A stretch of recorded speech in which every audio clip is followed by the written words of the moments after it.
What's up YouTube? Welcome back. Welcome to 2025, another year behind us, but another year of racing ahead of us. This year we're going to be competing in the Queensland Time Attack Challenge yet again, but this time we're going to be doing Morgan Park. So stay tuned for that because that's going to be a wicked experience, finally doing a new track that isn't Lakeside or Queensland Raceway. We've got a few mods for this car for the start of this year. Not that you could tell at all, but we have new suspension on the car now. We're now running some BC Racing DS coilovers. New alignment all round. We're now running way more camber in the front, and we'll talk about that during the track day tomorrow. This year we're going to be looking at headers and a tune. Finally a little bit more power so we can keep up with some of the faster cars in our class this year.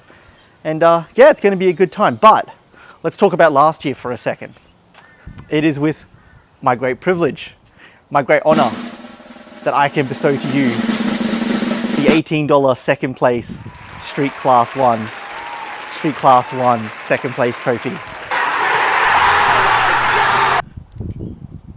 We did it. We made it, lads. Yeah, we got second overall last year, which was for our first year of competing in every race at Queensland Raceway, nearly every race. To get second place was wicked. I mean, I'm very aware that street class is not, super competitive in that sense. It's a lot more people showing up for fun a couple times a year, but I got second place and no one can take that away from me. So what's the plans for this coming year? Well, we spoke about a little bit about them already. We talked about how we're going to be doing headers and a tune for this car, hopefully sooner rather than later. We have new tires planned for the car. We're finally going to burn through these PS5s as much as we can, and then we're going to be heading to the 8009s and match the rest of all the fast people in street class. It makes a lot of sense to go to the same tire. I was tossing up going to the Kumos, but the Kumo V730s, I believe, but no, we're going to be good. We're going to put ourselves on par with everyone else. That's enough said and done. Tomorrow we're going to have our first track day of the year. We're going to be testing out limits of the car. We've got to dial in the suspension, dial in dampening. It's going to be a great day, so stick around for that, and stick around while I clean this very, very dirty car.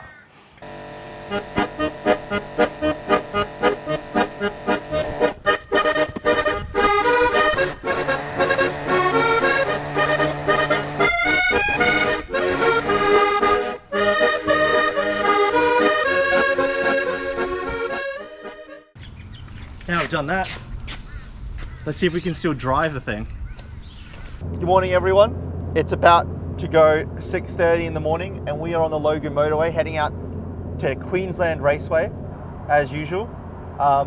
Last year I did a pretty bad job of keeping in track what was my previous best time around various layouts, and I would show up and I would do the best lap of my day, but I think it's a good time to actually focus on continual improvement over an extended period of time and start bringing down those PBs now. We have some more supporting mods that should allow us to do so. So the two times that we have to beat today are going to be the sprint and the clubman. And in the sprint we've done a 103.6, and in the clubman a ghastly slow 107. I don't even want to give it dignity by telling the last bit of the thousandth, but we've done a 107.1. Now that's pretty bad. It's not the worst in my run group by sure, but it is definitely pretty bad.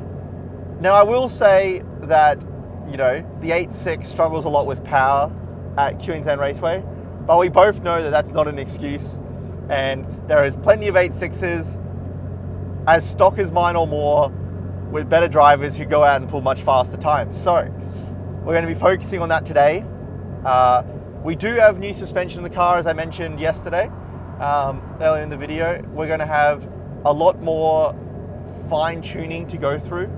Currently they're set to dead middle, and we might play going up and going down depending on what session we're in and how we're feeling, front to back. But other than that, nothing left but to just do it. So we'll see you very shortly, right after briefing. Right, first laps of the year, let's get after it. Welcome back to another video.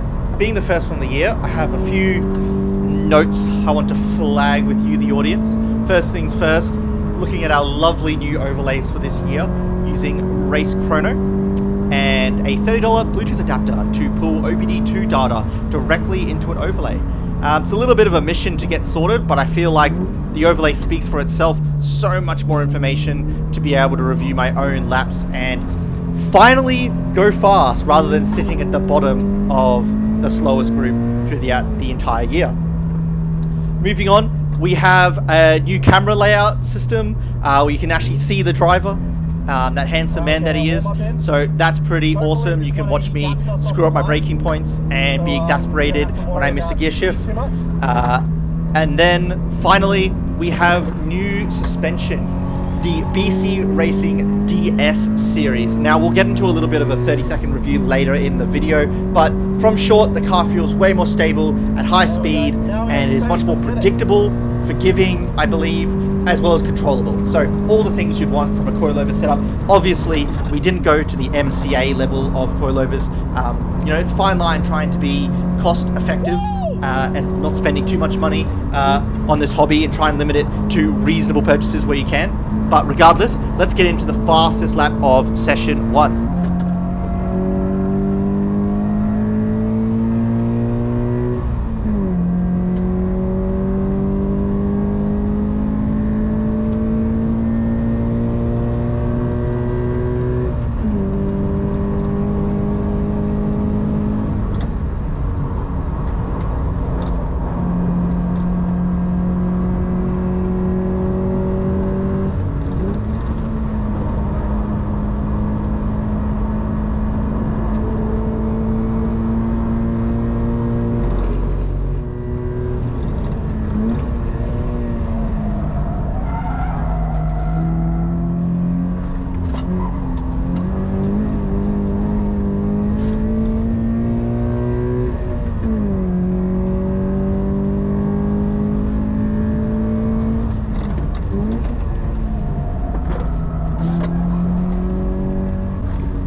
So we're going to try this again. That was horrendous, honestly. That was poor. I don't think I nailed my braking zone like once. So yeah, that sucked a lot. I'm trying to get ahead of this other car so we can get some hot laps in. Yeah, this sucked a lot. But fuck it, we're gonna try again. That was a 104.2 or something like that. So stupidly slow and not fast enough. We'll get through it. We'll get there. But wasn't loving life in that thing. I don't think I just kept on screwing up my braking zones. Really, I really screwed up my braking zones a lot. So I think what's going to happen is I need to focus more on finding my braking points again. What am I actually braking at for what corner? What is my line? I think I'm like free flowing it a little bit too much. So we'll figure it out on this session and the next session. It's the first session, right? Like if I can get down to my PB, you know, like if I can take, you know, 8/10 off my time, which I think is easily doable if I don't fuck up my lap and don't have traffic, then we'll be good.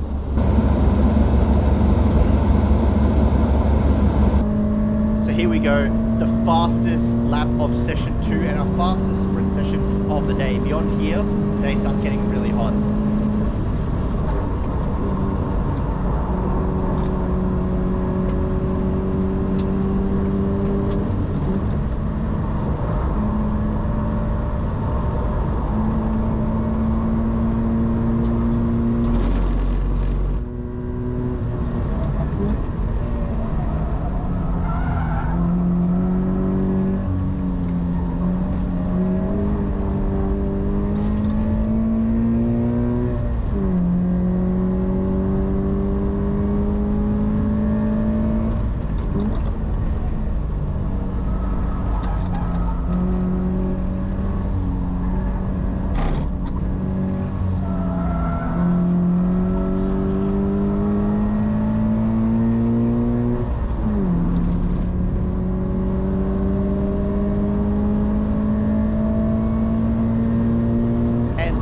finish up here with a 103.5 from the official speed hive timings, which is a PB.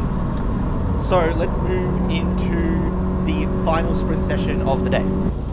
Well, last session went pretty well.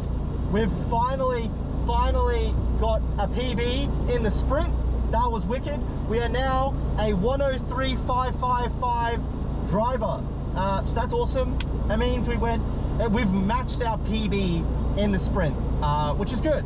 The car should be faster, but reality is we've done an alignment and suspension and not much else, and the alignment's very conservative. My previous suspension wasn't terrible, so this suspension is better, but fractionally. So all things considered, we should be happy with that.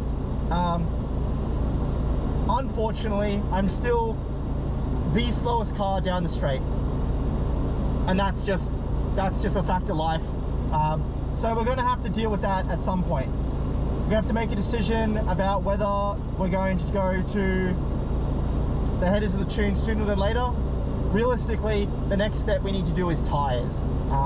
So this session today is to, do you want to go? You want to go or?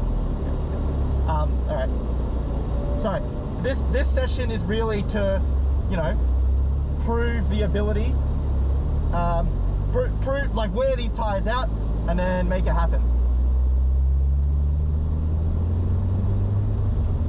So yeah, we're going to try and go out now and PB our PB, but realistically this is a send-off for our PS5s, and reality is they're worn out. So this is a tricky topic to discuss because I don't want to make it a witch hunt. I don't want it to feel like I'm attacking this particular individual or that I'm upset with them in any way. But it is a frustrating thing, and I think it's a good thing to talk about, given I know there's quite a few people who have watched this channel who want to go to the track but have never been, or are thinking about going to it, or are only just starting going to the track. And it's in time attack racing, the concept of unintentionally blocking people who are faster than you over a lap, but are slower than you on the straights. And it's a really frustrating situation to be in as the following car, and a lot of the time it's just because the front car is unaware or oblivious. And so this PSA is trying to point out to try and reach some people who may not have thought about this before, or are starting, or make people aware just generally that when someone is on your rear bumper throughout the entirety of the track after turn 1, but then you leave them in the dust as you go down the main straight, only for them to be back on your bumper again at the end of turn 1, they are faster than you across an entire lap. And as such, it's really important that you let them through and let them by, and you pay attention to your mirrors and who's behind you, rather than causing a safety moment for both drivers.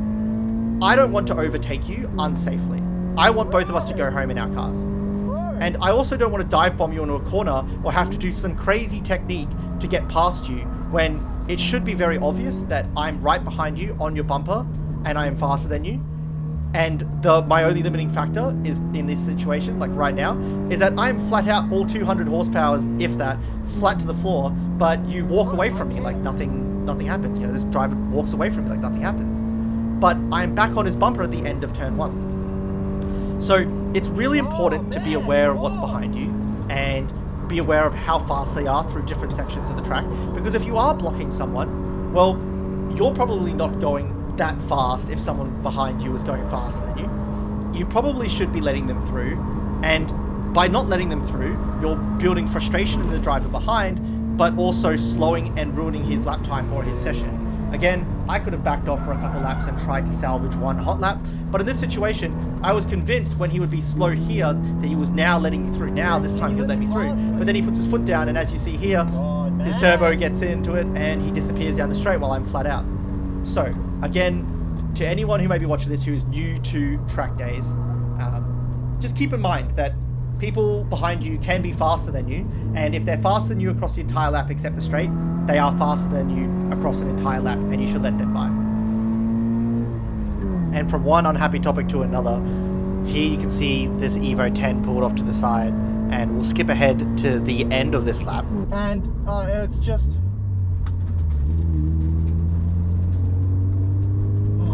Oh shit. Oh no. Oh. The Evo 10's on fire. The Evo 10's on fire. Oh shit. No, dude, I'm so sorry.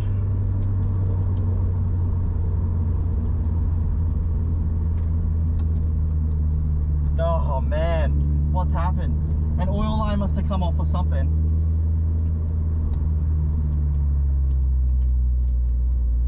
Oh shit. Not sure if you guys can see that, but yeah. Oh fuck. That's super tough. Holy.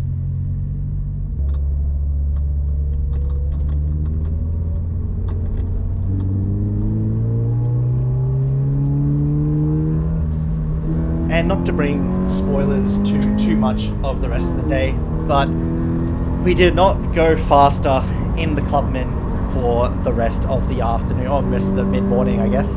And we had a few big moments though, which we'll try and show now. We didn't get to go faster in the Clubman. We did match our time, which I think is good, given it was really hot and everyone was struggling at that point of the day for lap times. But honestly, I wouldn't have been happy unless I walked away significantly faster, so maybe I need to turn my own expectations. But as we are out here on our warm-up lap, let's kind of wrap this video up. All in all, the BC Racing coilovers were fantastic.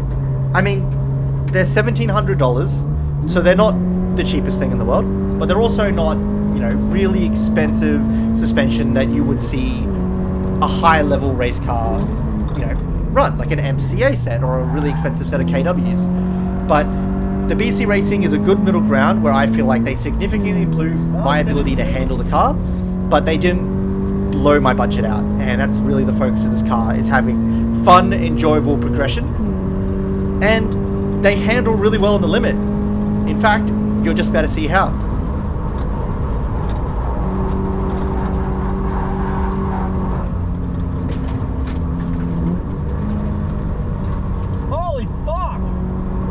As you can see, I'm getting more and more comfortable, especially on these new coilovers and a little bit more alignment and camera at the front.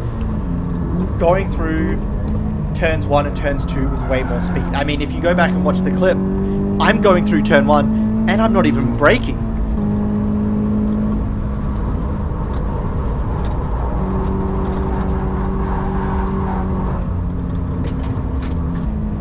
So all in all, being able to catch slides like that on these coilovers is a huge plus. It's not something I necessarily be able to do beforehand. Maybe I could have, but it feels easier. I felt less concerned when the car would get out from underneath me because it still felt relatively in control. And we'll see that again in just a moment. Sneak peek on my Instagram, LOTECH Motorsport, plug. But then the GoPro died in this session.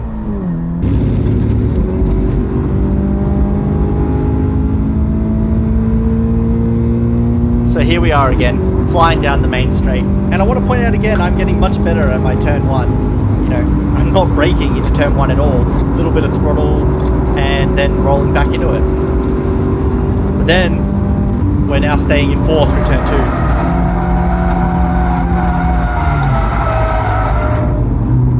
And we have a massive sideways moment, and I'm so upset that the Accord behind me didn't have a dash cam in at that point in time, because that was a 130km/h drift entry to turn 2, which is not normally my forte, so I had my heartbeat pumping a little bit. And after that, well, the session didn't really get that much faster or better. We continued to practice our various different entries and braking points, but beyond that, that's going to conclude us for round 1 of Time Attack in Queensland.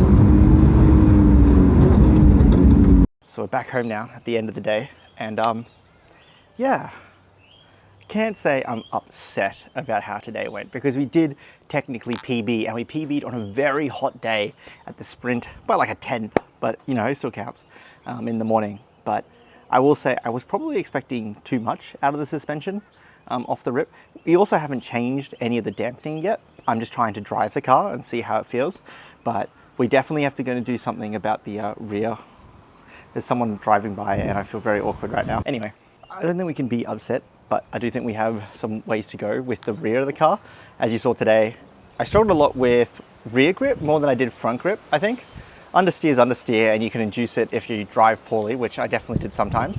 But I think more to that, I struggled with a lot more oversteer than I normally would. But I also think that's because we're trying to go faster more often. So yeah, we had a massive moment in the Clubman a couple times, and the GoPro shut off because it was overheating, which sucked.